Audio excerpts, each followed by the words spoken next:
Hi Drew, so one thing we want to do when we practice, so like after this golf lesson, so one thing that amateurs do is they tend to go to the range and they don't have anything specific that they're working on, and they just tend to hit 3 buckets of balls and they don't really know what they're actually working on, and that's kind of a bad deal, you know that?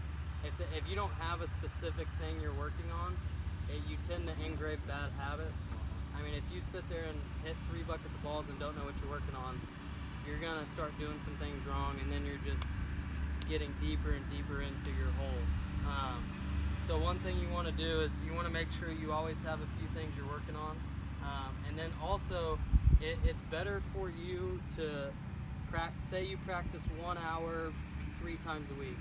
That would be better than doing 3 hours 1 time a week. Because like I said, that's when you'll get tired, then you'll tend to engrave more bad habits.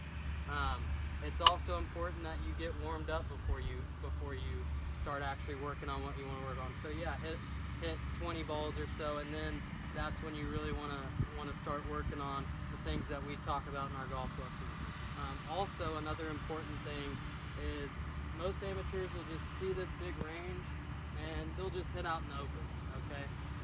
And then when you get out into the golf course and you actually have a target, you're not used to hitting to a target. So every time that you hit a golf shot, first off you want to know how you want to hit the golf shot, right? Do you want to hit a draw? Do you want to hit a fade, right? Yep. You want to have a target. Okay, so I'm going to pick that right flag out there and I'm going to hit a draw to it, okay?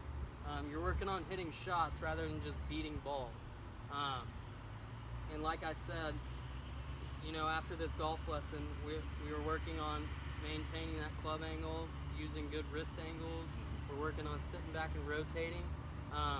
So even if you're sitting there and you're hitting the ball terrible, you know, don't get discouraged because you're actually working on something. You always want to feel what we're working on, right? I like to think of it as feel versus real, right? Yeah. When you're making a swing change, it's gonna feel weird at first, but because if it doesn't feel weird, then you're doing what you were doing before. Yeah, right. And so you always kind of want to, and one thing you want to do is you want to take practice swings. I know you're on the range and you don't really think about that. People just kind of hit balls like pretty meaningless, right? Well, you want to take a practice swing where you're exaggerating what we're working on. So you want to get that feel first, and then you want to actually go and then hit the golf shot. If you practice with the purpose, it'll only help you, it won't hurt you. But if you go out there and you just hit to an open field and beat balls, it's going to end up hurting you. And like I said, a few times a week for shorter periods of time rather than one big long practice session is going to benefit you more. Okay.